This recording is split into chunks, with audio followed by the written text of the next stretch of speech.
Hello again, everybody. This is Mr. Everything, and I'm coming at you with another Wargaming in Miniature video. This is a continuation of our Black Powder Boot Camp. So this is episode 3, and we're going to be talking about shooting. In the first couple of episodes, we talked about formations, command, movement. Now what we're going to talk about is how you go about shooting. Okay, so the first thing you need to know is, what is ranged fire? Well, in the 18th century, troops armed with muskets fought at short ranges, commonly below 100 yards. By the mid-19th century, the effective range of weapons improved, and you could shoot out to like 1,000 yards accurately. Okay, so we already went over the turn sequence. So you know that you do your command and movement, and then shooting, and then melee. So during the shooting portion of your turn, that is when units on your side will fire. Now, units armed with ranged weapons shoot in their side's turn. Units already engaged in hand-to-hand fighting do not shoot, as they are too busy entertaining their enemies. Some units that are charged on the enemy's turn are able to shoot back as a closing fire. So like if you had a unit charge another unit, that unit would actually get a chance to respond by shooting at them. Now before we can proceed further, it's necessary to introduce an important and fairly obvious concept. A unit can only shoot at something it can see. In principle, when we talk about a unit, what it can see, it's basically saying, does it have a credible field of fire? As you take the center of the unit, you draw a line directly across the front of the unit. Behind it, you cannot see. You can only see what's to the front of your unit. Now, yes, you can see directly 90 degrees to the left, 180 degrees to the right. Yes, you can see those. You can see, obviously, everything in the front of your unit. That's obvious. Now you measure your visibility from the leader's position, which should be the center of your line, which would be located right here. So if there was like an obstacle of some kind between your leader and the unit over here, then that unit cannot see them. Yes, this guy could probably see a couple of guys there, and this guy could probably see the corners of these guys over here, but the unit cannot see them because you measure from the leader. If the obstacle that might be in your way, if it covers at least half of the other unit, when this guy's looking, right, remember you look from the center here, if it's covering at least half of this unit, then that unit is considered obscured. Okay, now each weapon that you use has a different range. Some muskets fire farther than other muskets. Breech loaders fire further than smoothbore. Bows and arrows are very short. Pistols, shotguns, thrown weapons are very short. Here's the chart that shows you the range of the different weapons. Now I have the British and I have the French from the Napoleonic period out here. And at that time, they were using smoothbore muskets. So they have an 18-inch range. So speaking of 18 inches, that's quite far on the table. Some people use a modified ranges, maybe a 2/3 scale. If you're using that, then just do the math for that. Okay, the distance to the target is measured from the model in the center of the shooter's front rank. Like I said, the commander right there. From the leader model to the closest visible model in the target unit. So if the unit was cattywampus, like that, then you would measure to the closest model. Distance is always measured to the edge of the leader's base to the base of the closest model. If you're within range, then the whole unit is in range. So I don't measure like a distance from this guy or this guy, which might be further than that guy. And I don't have to measure to anything other than my center to the closest edge. Units always shoot at a single target. A typical target would be an enemy infantry, cavalry, or artillery unit.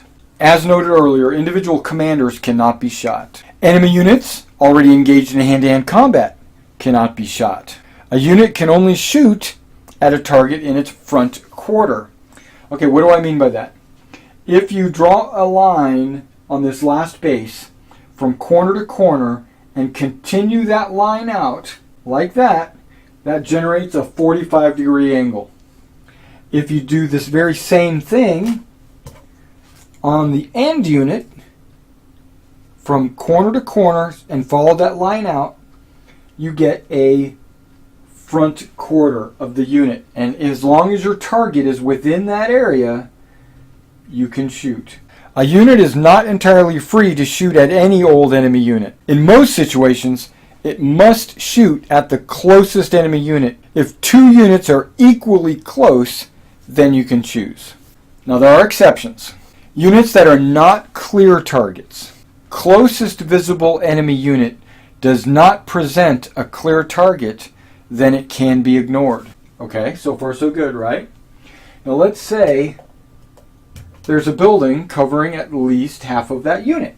So even though that unit is the closest, he can opt not to shoot him because of the minuses to hit. He can shoot at that guy instead. Alright, so the following units do not present clear targets.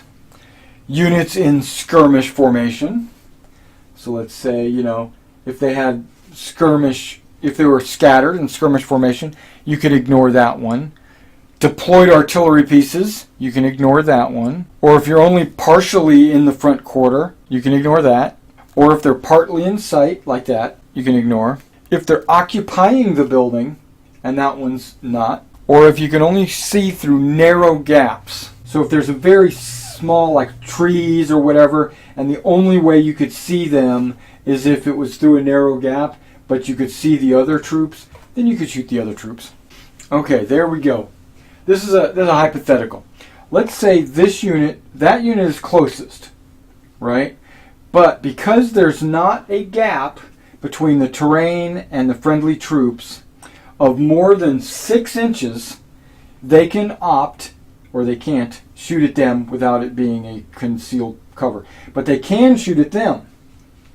And so basically your options are always, if there's no modifier, you can choose that as your shot. So the rule is, it has to be at least 6 inches wide for infantry to shoot through, or 3 inches wide for an artillery piece to shoot through. I guess they're saying that this covers a lot more bullets going out, so you need a wider area, and a cannon is only like representing 2 or 3 cannons, and they would be able to shoot through a smaller area. So they're saying 6 versus 3 inches. Okay, how do you actually shoot? Dice or roll? Duh. Okay. A typical shooting value is 3. Depending on the larger units, or maybe some units get a bonus to their shooting. Like a large unit would get an extra 1, a small unit would get a -1, and a tiny unit would only get 1. Well, what does that mean? The shooting dice, that's how many dice you're going to roll when shooting. So that's how many dice you roll to hit. Now that's the size modifiers. Now there's some formation modifiers. So like if you're in march column, you can't shoot. If you're in attack column, you can shoot with 1 die. If you're in square, you shoot with 1 die per side. And if you're in a building, you can fire with 2 dice per side. But when you do that, like 2 dice out this side, 2 dice out this side, you can only roll as many dice as your shooting value would allow. So if you have a 3 shooting value, which is normal, and you decide to use 2 dice out of this side, well, now you only have 1 die remaining to shoot out this side. Regardless of any modifiers, a 6 is always a hit, and a 1 is always a miss. So it's always a critical and always a fumble, right? Just speak it up in D&D terms. There's no such thing as an automatic hit, and there's no such thing as an automatic miss. So if you roll a 1, you screwed. If you roll a 6, you hit. Okay. Now what's the target number? Well, you're looking for 4s, right? You're looking for anything that's a 4 or more is a hit. If you roll any natural 6s, remember, not only is it an automatic hit, but it's also disorders the unit. Disorder becomes a hindrance later in the game, modified. We'll talk about that in a minute. Now, some things that might modify it. If you're shaken or disordered, you get a -1 on your shooting. So what they're saying is, shaken and disordered units can shoot, they just get a -1 to hit. If the target is not clear, or if it's a skirmisher, or if it's an artillery piece that's deployed, it's a -1. That's why you don't have to choose those as targets, because they're harder to hit. Now, if you're in close range, that's saying that if your target is within 6 inches of you, very close, you get a +1. Now, when someone moves in to charge at you, and we'll talk about this in the melee chapter, but if they charge you, you basically hold your fire until they get to 6 inches, and that's when you fire at them, because that's when you get your +1 range, close range. Okay, not only is it close range, but skirmish fire gets a +1. So if you're a skirmisher shooting, you get a +1 to hit, because that's really what you're doing out there. You're just taking all the accurate shots with, and the skirmishers tend to be soldiers that are better marksmen. Now, you don't get both bonuses. So if someone charges you and you're getting the closing fire at close range, or if you are a skirmisher that just happens to be within 6 inches of somebody, you don't get both the skirmisher and the close range. You get one or the other. So, but let's say you're a skirmisher shooting another skirmisher. You get a +1 for being a skirmisher, and you get a -1 for shooting at a skirmisher. So it balances it out. Okay, so remember, if it's not close range, you get 3 dice, and you're just going to shoot at this unit over here, or this unit over here. You roll the dice, and I got 4s or better. So I disordered him, because that's a 6, and I got 2 hits. Okay, so now he gets to resist damage. They call this a morale save. In this game, these do not represent individual soldiers or individual monsters. This right here represents about 100+ guys, in that it's a company. And these 4 bases here represent a battalion. So when you shoot it there, you kill 20, 30 guys. That's not going to destroy a company, right? So what happens is they call it morale save, because when you start taking casualties, you don't remove any figures, you just give them hits. Let's see if I can save any of these. A typical morale save might be a 4 or better. So I'm just going to, without any modifiers, just let's say, I'm like, okay, so I saved 1 and I failed the other. So I would take 1 wound. So personally, I use glass beads.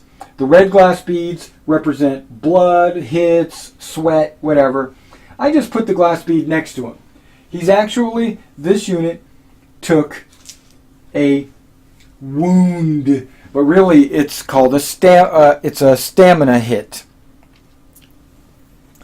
Because what you're trying to do is keeping your morale and your psyche, your brave, and not taking so many hits that your unit is wavering. Even though they did take a hit and become disordered, some poor units, like that aren't very brave, have a 5 or possibly even a 6 morale save. That basically just means it's really hard for them to resist casualties. It has nothing to do with armor. These bullets there's no armor on any of these guys. Even the cuirassiers, they have armor. They might have a better morale save, but that's representing the armor is preventing casualties, which the casualties is what's causing the morale hit. Now some elite units might have like a 3 or a 2+. Now if you have a 0, which is possible, that means they just don't get any roll. Every hit is a hit.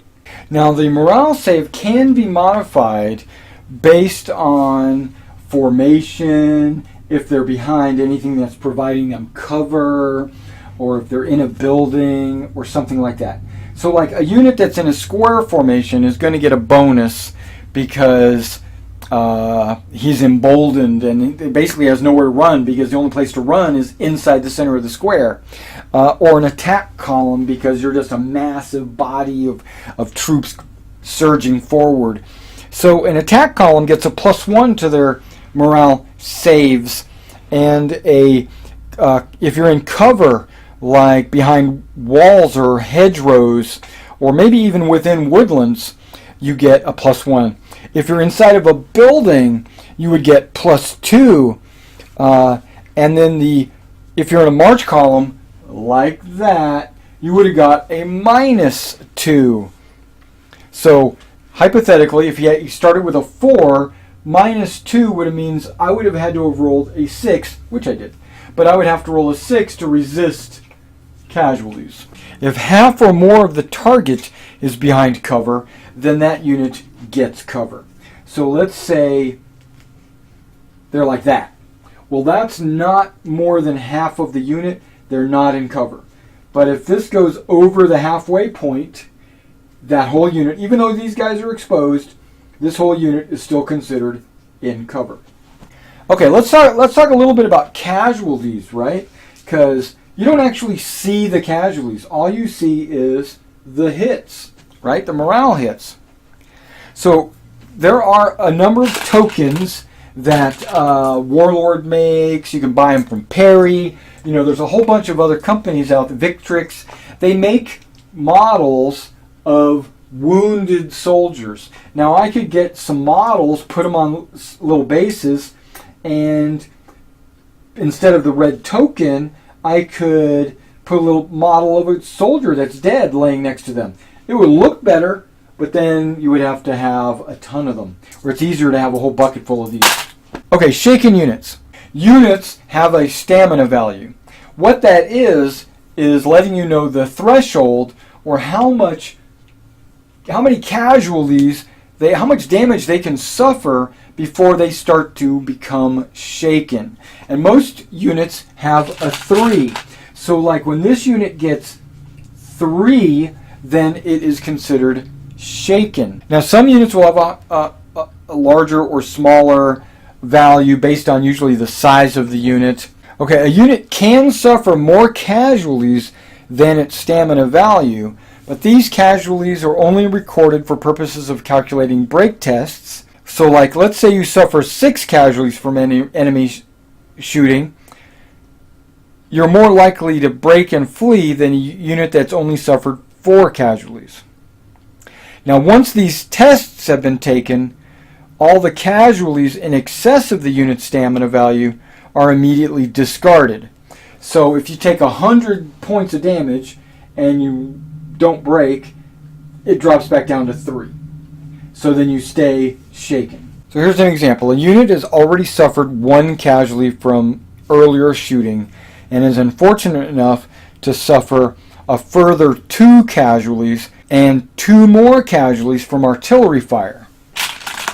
The unit has now suffered 5 casualties in total.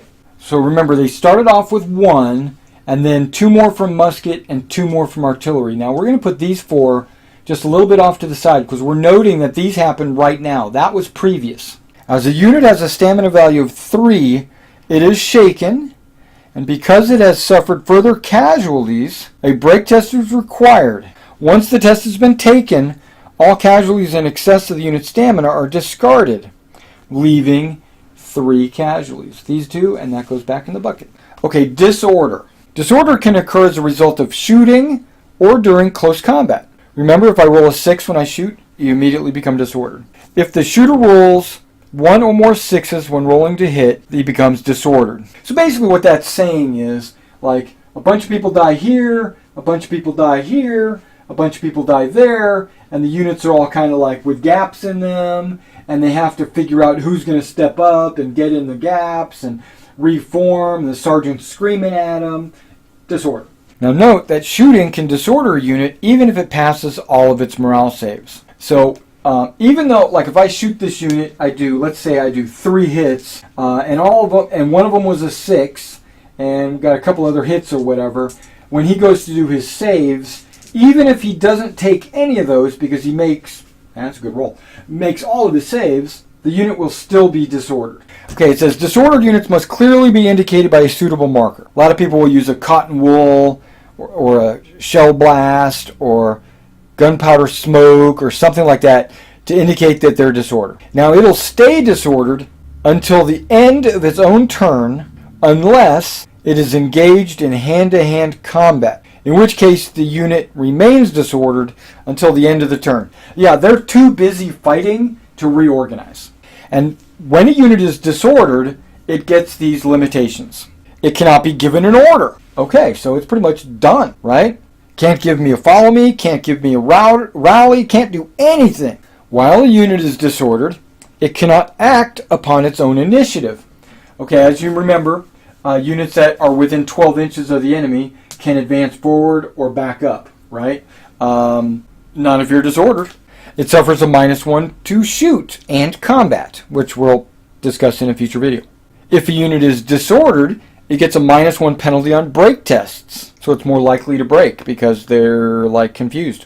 When a cavalry unit is disordered, it cannot respond to a charge with a countercharge, evade, or turn to face and move, or any of those other reactions. Basically, when a cavalry unit is disordered, it basically just sucks up on, if somebody just charges them, they just have to charge. Here's a couple of further additions to shooting. Enfiladed targets. Okay, only troops armed with firearms or artillery firing directly at a target can enfilade their enemy. Troops throwing javelins or shooting arrows cannot do this. So like if you're doing the French and Indian War, and nor can cannons that are firing overhead. And we'll get into cannons later, but right now you have to be firing directly at your enemy with a firearm or a cannon. Skirmishing units cannot enfilade because the shooting is too scattered. A target is deemed enfiladed if the shooters are shooting into the flank of the enemy. So obvious, right? But it's not obvious. The shooter's leader model, center front rank, lies within a corridor extended to the target's flank in such a way that a direct line extends from the leader striking the target. Ooh. A target is deemed enfiladed if the shooters are shooting into the flank of an infantry or cavalry line, attack column, warband, anything like that. And the shooter's leader must lie within a corridor extended to the target's flank in such a way that a direct line strikes the target in the side. That's a mouthful. But here, it's pretty simple. And I'll use my straight edge hedges or fences to illustrate this. We take a straight line to the side. It has to be straight. Right? So you imagine a straight line off to the side. This leader has to be inside that corridor. That leader just happens to be inside that corridor because it crosses right here. And so he's inside this corridor. That unit is enfiladed. If this unit was just slightly more like this, and I go like this, straight lines out, this leader is not in this corridor. That unit is not enfiladed. It looks like it would be, right? Hypothetically, that kind of looks like it should be. It also applies to march column if you're shot from the front or rear with those same restrictions. So, the column is straight ahead like this. That's probably not enfiladed fire. Okay? But the reason what they're saying is what advantages enfilading fire has is the muskets are penetrating these guys. They're hitting, they're shooting them in the head. Oh, but then they continue on. The ones that miss might still hit somebody. And they might still hit somebody and hit somebody behind 3rd, 4th, 5th rank. And so you're basically getting a bigger opportunity to hit more people. So you get a bonus for having gotten into that kind of a position. So what the advantage is of enfilation, is that a word? You double your dice. It's considered a critical hit. Oh, you get like 3 dice for shooting, but when I'm enfilading, I get 6 dice. That's a lot of dice. Rolling that many dice is likely to inflict considerable anxiety upon the opposing player. Skirmishers. They don't have tight arrangements of ranks. Basically, imagine these as individual models. You place your individual models out, or if you don't have any individual models, like you mounted them like this, when they go into skirmish order, you just basically break them up, put them about a base width apart or something like that to represent that they're loose formation. They're out skirmishing. And because of that, when you shoot, you can shoot from any model, not necessarily the leader center base. I can measure from there. I can measure from there. I can measure from over here. Yeah, so you can measure when you're skirmishing from any direction. And you have a 360-degree firing arc. Now, skirmishers have the rule where they can split fire. So if they have 2 units, let's say that's an enemy and that's an enemy, you can fire like 2 of your dice at this guy and 1 of your dice at that guy. Yeah, skirmishers are allowed to split their fire. And remember, skirmishers get a +1 to hit and a -1 to be hit. And they don't benefit from close range while skirmishing. March columns, they cannot shoot at all, and generally we don't recommend players using march column while within sight of the enemy because you'll take like lots of damage. Closing fire, we're probably going to go over this again during the melee video, but when an infantry unit armed with firearms is charged to its front, it can deliver a volley of closing fire against the enemy. Only an infantry unit in line, attack column, square, or mixed formation can deliver closing fire. Warbands, skirmishers, and troops in march column cannot. And then we'll deal with cavalry and cannons closing fire separately. You work it out just like it's a free shot. Because now it was my turn, I shot, it's now his turn, he decides to charge, I get another shot. Work this out once the charging unit has engaged the enemy and before moving any other unit. So, like this guy says, I'm going to charge him, right? And then he rolls his command. And if he succeeds, you move him up like you normally would, and then that's when you do the closing fire. Bang! If he fails to close in, yeah, it has to make it all the way.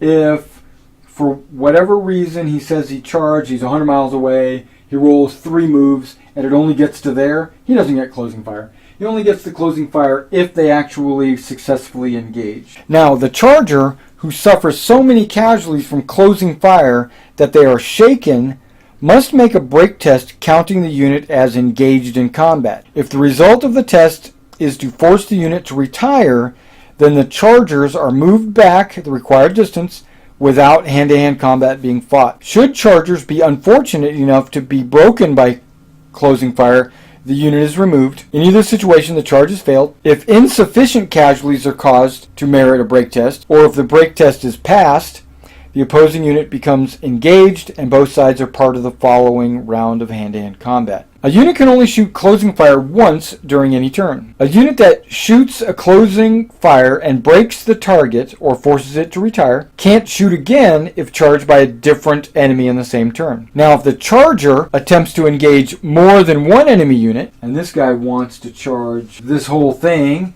right? It can occasionally happen when each unit can shoot closing fire as the charger, but the charger is not considered a clear target to either. So basically, they both can shoot, but at a -1. Now bear in mind that hits inflicted on the chargers can potentially cause them to become disordered. This means they will suffer a combat penalty in hand-to-hand. And then there is closing fire with cannons and closing fire with cavalry. So cannons can do closing fire exactly the same way as infantry. Because cannons and infantry are often placed together, it is common for chargers to find themselves facing closing fire from both infantry and cannons. This can rather be dangerous. When the charger takes closing fire from 2 or more enemy units at the same time, it is always treated as a not clear target and therefore -1 to hit.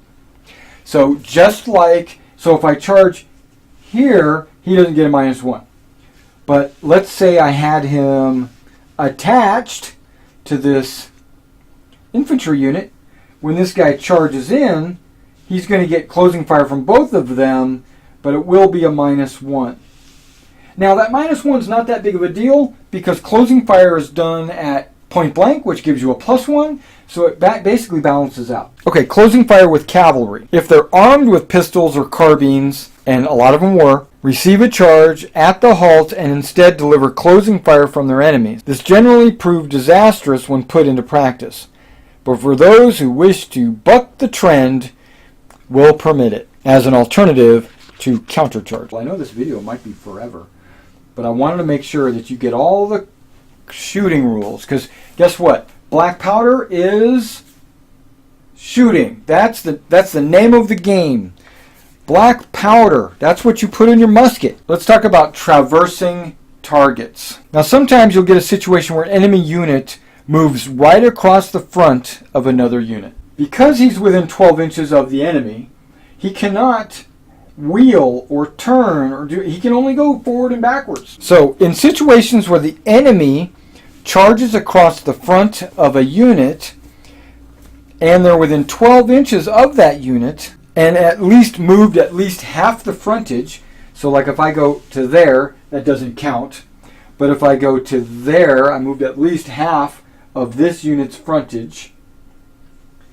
I traveled more than halfway across its entire front. If that's the case, then this unit will get traversing fire on me. Work out the shot as soon as the chargers have moved as you would for closing fire, and treat any resultant break tests in the same way.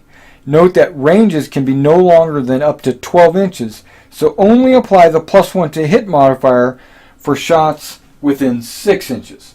So if this unit is further back and this unit is more than 6 inches away and you charge across here, they can shoot because he's within 12, but you don't get the +1 for close range like a closing shot because he's not within 6 inches.